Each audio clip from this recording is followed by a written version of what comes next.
Hello and welcome to Smell the Coffee on NTV's second birthday. Yes, that's right. Today is NTV's second birthday. We're still a baby, but you know what?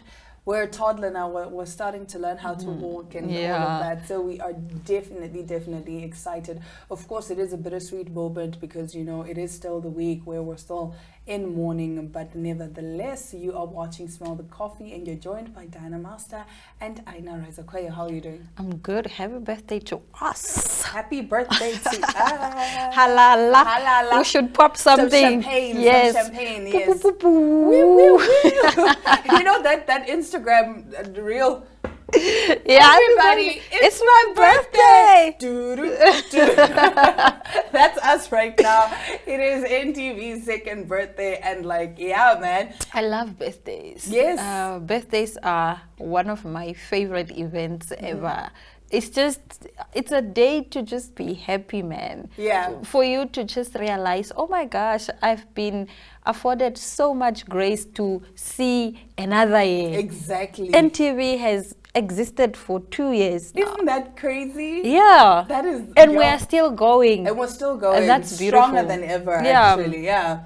Like, it's amazing. We're going to celebrate properly, of course, at the NTV Awards, which I don't know if most of you know, they have been postponed to the 1st of March 2024. I keep wanting to say 2023. But yeah. 1st of March 2024. And we are still hoping that you guys voted for us because we cannot be dressed to the nines. I just think to sit down and clap for others.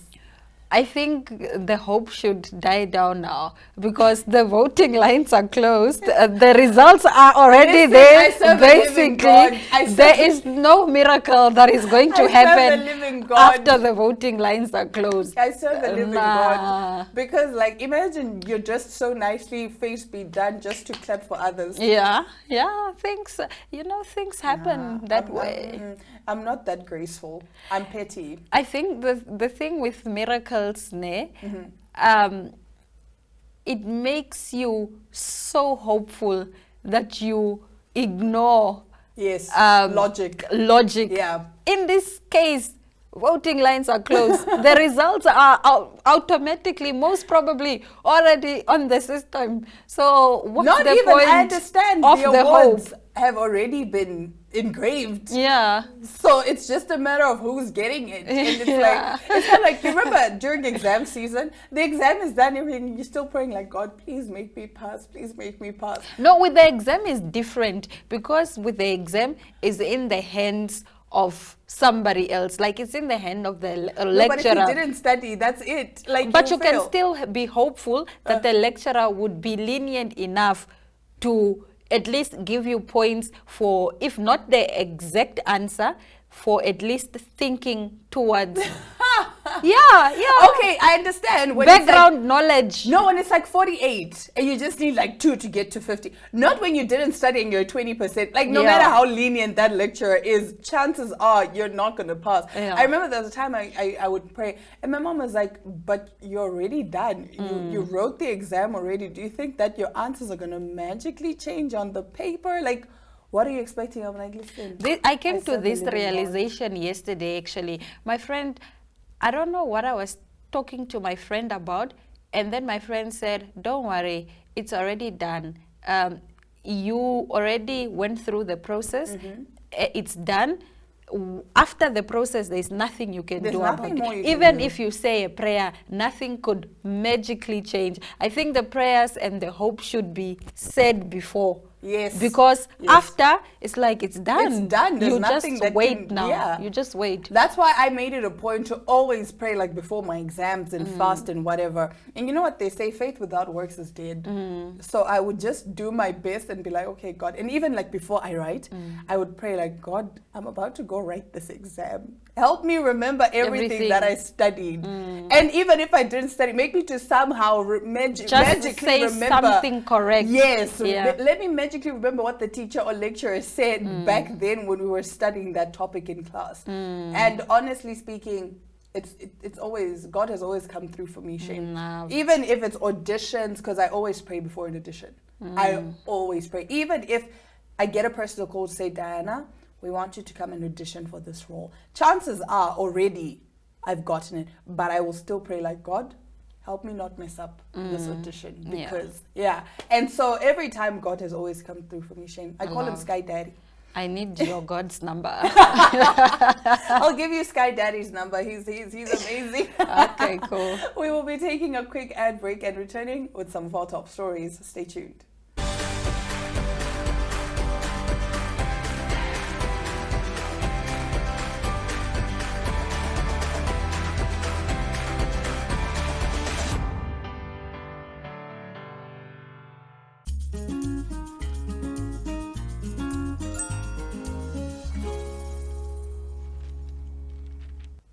Now you've heard of free the nip, but what if freeing the nip gets you almost chased off of a flight?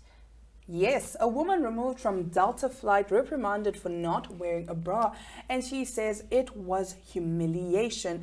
A frustrated female flyer is pushing back after Delta Airlines staff threatened to kick her off the plane for not wearing a bra. Lisa Archbold was traveling from Salt Lake City to San Francisco on January 22nd when the Titsnet took off, very suddenly putting her plans in peril. The self-employed DJ, who had just attended the world-famous Sundance Film Festival, alleged that after every single person had taken their seat, she was loudly summoned to the front of the plane. Once there, the Independent reported the New Zealand expat was herded out into the passenger gangway and given a stern reprimand for her baggy t-shirt and long pants, which Delta employees called revealing and offensive attire.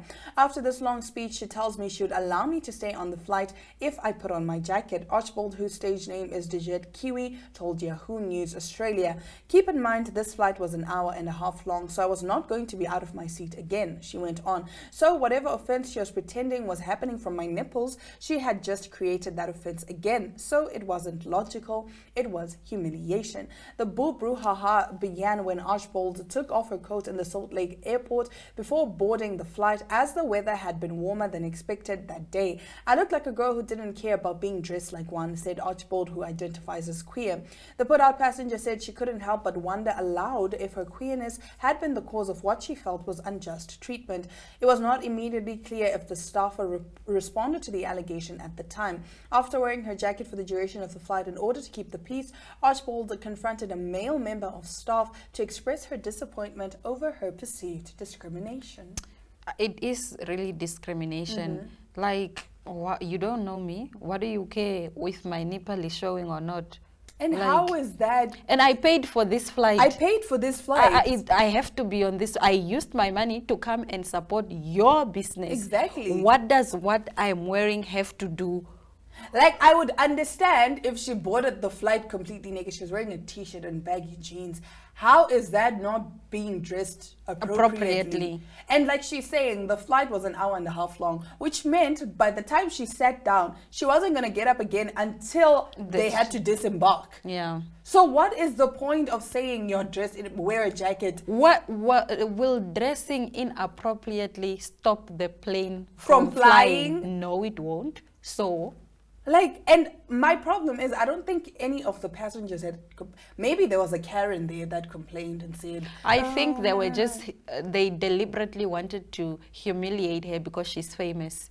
Because she's a DJ. You know, people like taking jabs at celebrities for no reason. And also they just feel entitled to them. And also there's just that, I don't want to call it hate, but in a way it kind of is towards queer people. Like, they always get judgment and like looks and whatever. So for me, really and truly, I feel like they meant to embarrass her.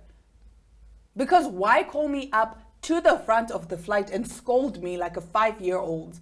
Why not just come to my seat and say, excuse me, ma'am, would you mind wearing your jacket or whatever? Why do you need to call me to the front of the plane, scold me in front of all the passengers? Why? I think I have, not similarly, I think it was yesterday, somebody gave me a paper to sign. Okay.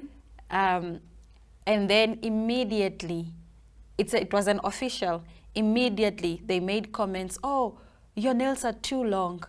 And I'm like, in my mind, well, I didn't react, but in my mind, I was just like, okay, and so does it mean I can't sign? Well, you see my signature, I've signed. What do my nails have to do with anything?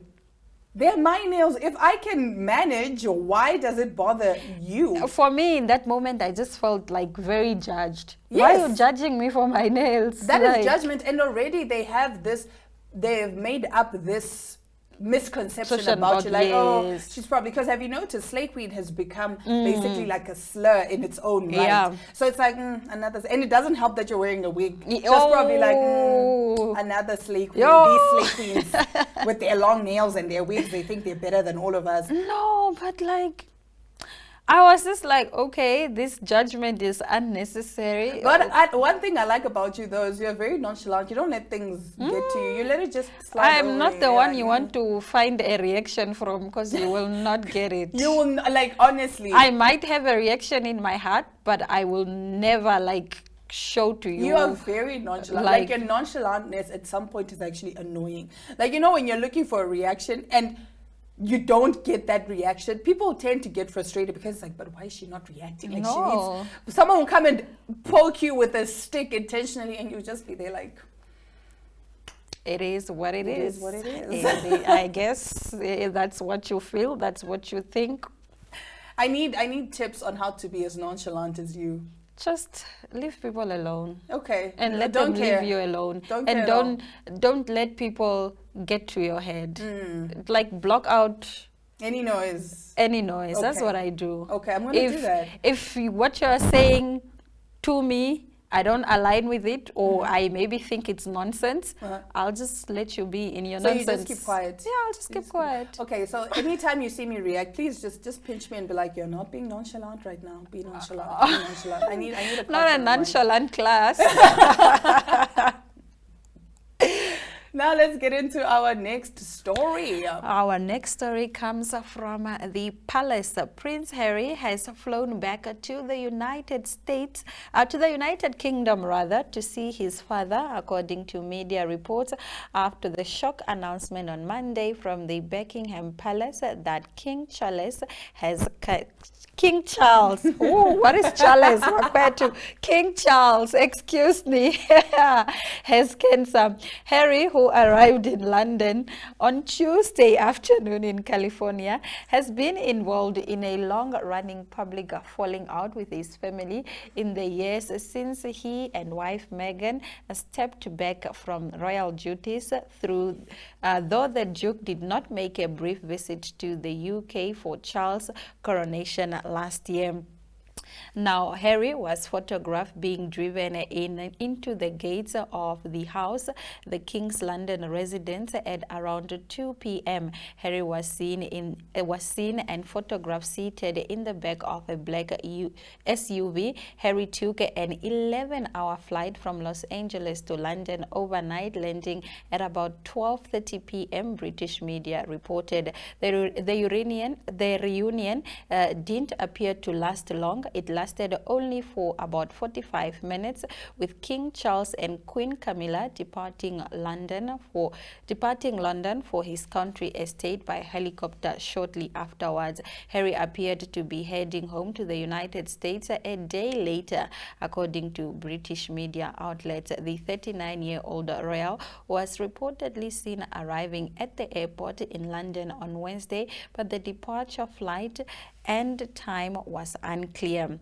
The brief father and son meeting has sparked speculation of reconciliation between Harry and his family after years of estrangement. However, a royal source said there were no plans for Harry to meet his brother Prince William while he is in London. But I'm glad, that he went to see his father. They say, what, illnesses and sicknesses bring people together. Yeah. And I'm glad that he didn't abandon his dad at a time like this. Yeah. Because this is a time where King Charles needs to be surrounded by people that love him and get the love and support from his family. I like how Meghan was like, no, I'm not getting involved. Yeah. Family drama, no. This is not even family drama. I think it would have been nice if she went to see him too. Or maybe they don't have a close relationship. I don't think they do. Yeah. I think whatever Meghan faced whatever Meghan faced during her time as a royal definitely was enough to leave a bad taste in her mouth and just allow her to This distance is herself how I completely. see it. if a family member who I don't speak to was to maybe be ill or maybe hospitalized, and I would feel the moral obligation to go visit Me them too. in the Me hospital, because even though we don't talk, I still know you. We are Yes. still And related. you still have history. We still have history, Yeah. and at the end of the day, we are still human beings. Yes. I think I would have a little bit of compassion, maybe to Yeah. come see you, and then when you are healed, it's fine. We can go back to not talking To anymore. not talking, Yeah. yes. And even when you go there, it's not like you're going there and pretending like, oh my goodness, I hope you get well. So like just to go there and be like, you know what, listen, we may have bad blood or whatever, but I'm still here for you. Yeah. Yeah, I think it's absolutely important. You're right. I would also feel the moral obligation to just go and just visit. I'm not saying I'm going to visit every day. I would Even if probably- it's once if it's for like once. 2 minutes or Yeah, 5 just minutes. once. Yeah. Because then also I know myself, if you die, I'm going to feel so guilty. Like I really didn't even just go and say hi or anything. yeah. No. But anyway, in the last of our top stories, a China cafe sells 300 cups of pepper chili coffee. Yes. There's a new quirky drinks craze that is sweeping China. A coffee shop in China has raised eyebrows by putting fried chili and hot pepper powder in their lattes. Jingxi Coffee, a shop in Guangzhou, Jiangxi Province, eastern China, launched the spicy latte in December last year. It is now selling up to 300 cups a day, Peer Video reported. A viral video clip on Douyin showed the outlet's employees putting sliced peppers in a cup of iced latte, then pouring hot pepper powder into the drink before serving it. The new flavored coffee costs about $2 a cup and is called Jiangxi Spicy Latte. It is well known that people from the region eat the spiciest food in China. One said, "I don't think it is very spicy. On the contrary, it tastes fine," adding, "The coffee is not as weird as people might think." He said they asked for customer feedback on the new addition to the cafe's coffee menu, and almost all gave positive comments. One reviewed the coffee and said the new pepper latte is not bad. It tastes slightly spicy and a little sweet. Yeah. Would you drink spicy coffee? No. You don't even drink coffee. No, I wouldn't drink spicy coffee. Nah. I used to, or I don't have a problem with, like, I can take coffee. I like that brand, but like anything other than that, Really? nah. I can only take Jacob's and Nescafe, the Alta Rica There's coffee. this, what is that coffee called? There's this coffee that my grandfather used to buy, the one that you boil, the ones that you put in the pot and then you put water. It has some, I don't know, how do I explain Is it the coffee beans? Not or the what? coffee beans. Uh-huh. Was it? I don't remember. You don't remember? But it's not the coffee beans. I know that it's somewhat like fine, Like a fine refined. powder, Okay. but not in powder form. And then you put it in the pot. You put water, and then You brew it together. yeah, you brew it. Oh, Yeah. okay. No, I've never. No, I've never. But I don't know, man. I put salt in my coffee, What? like a little bit. Like I'm not saying like. You put salt and sugar. No, I don't put sugar in my Oh, coffee. I don't okay. drink. I drink like coffee with sugar. I take everything with sugar. sugar. If I drink coffee with sugar, I actually get sick. That's why I like coffee, because it has a sweet taste. That's to why I it. can't drink coffee. Yeah. Coffee makes me sick. I like coffee because it's sweet, and I put more sugar, and then I put milk. And then, I Yeah. just put coffee, a bit of sugar, like not sugar, salt, a bit of salt, like a pinch of salt, because that really enhances the flavor. Oh. And then water, but the water can't be like boiling. It needs to cool down a Maybe little we bit. should go on a coffee date Yes. and go try out different coffees. Matter Like, of fact, maybe we should have a segment where you and I make each other coffee. yeah, Like different types of coffee. yeah. I make a mean Dalgona coffee. Like, Maybe we should brilliant. do that. That would be great. And Right? then we rate each other. each other's coffees. Yeah. Yeah. And Or- then we can or also decide what type of brands we like, or we what can type do a of blind coffees. taste test where we have a third person blindfolded. They don't know whose coffee they're tasting, and then they just drink it and then they rate it. That would be great. Right? All right. Well, that does bring us to the end of our top stories. After the break, Jemima Ndebele talks to the founders of Afri Young Hoteliers Hotel Schools to talk about their offerings. Don't go anywhere.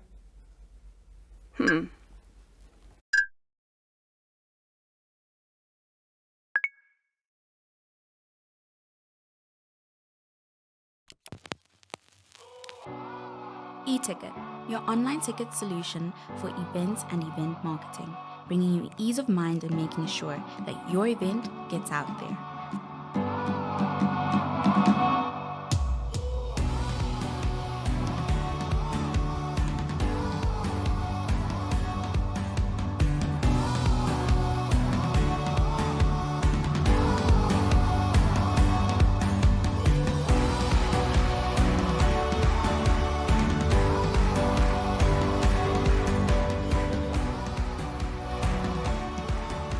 For more information, contact events@nmh.com.na.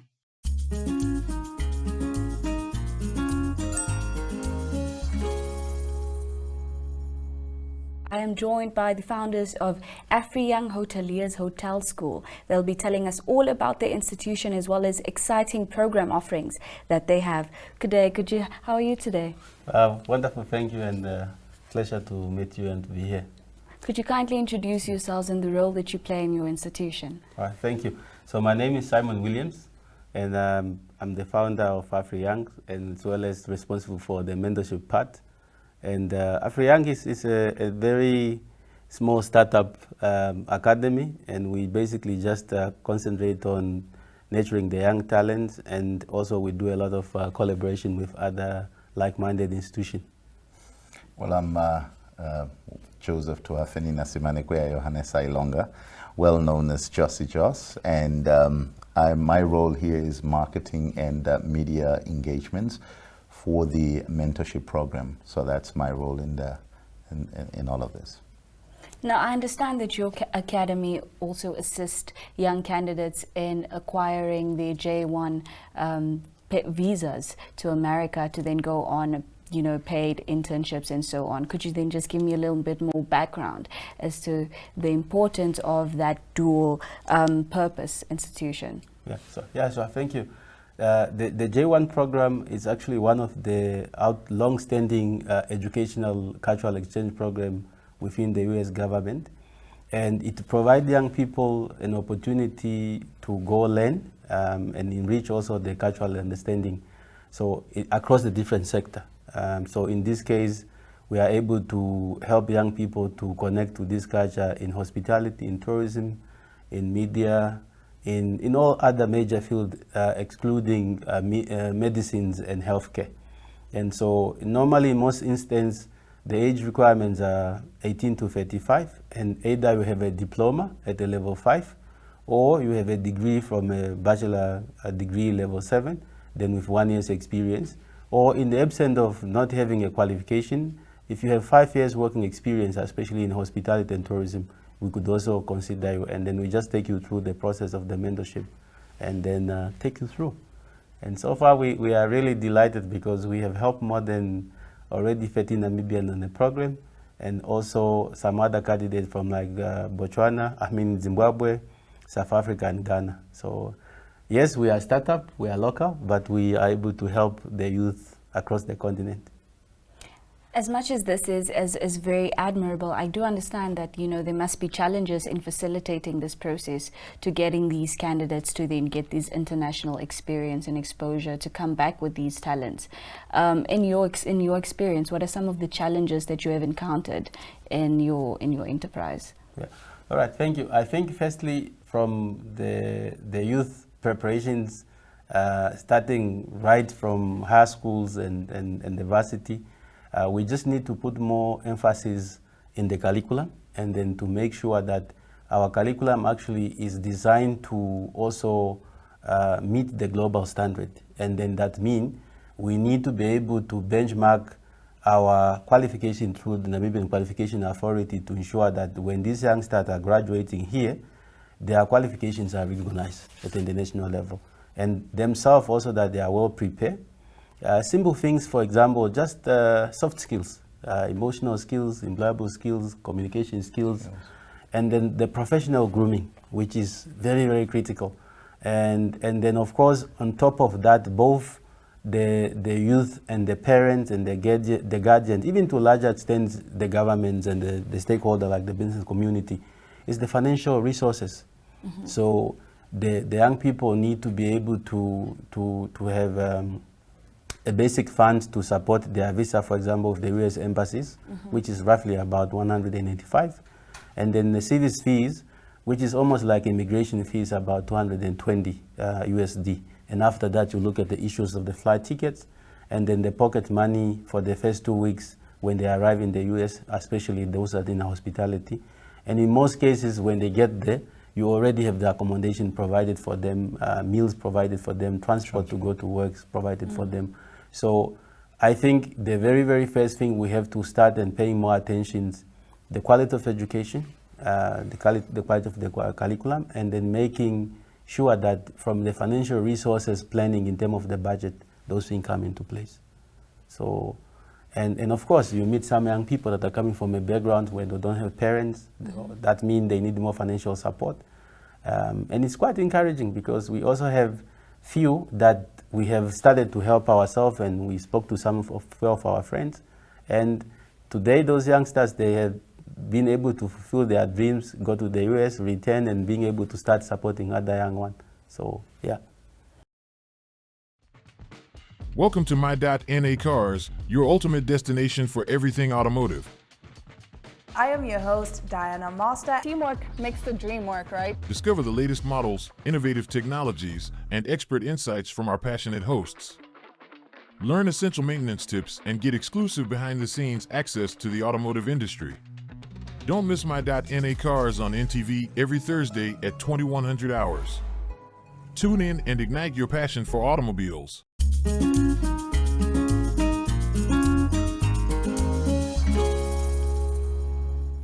Well, lovelies, that brings us to the end of yet another exciting episode of Smell the Coffee. We do hope you enjoyed it as much as we did, and the blunders that we're making. It seems like today we just couldn't speak at all. But we will be back again tomorrow, same time, same place. From Diana Master and Anna Raisa Cuello, we do hope you have yourselves a lovely Thursday ahead.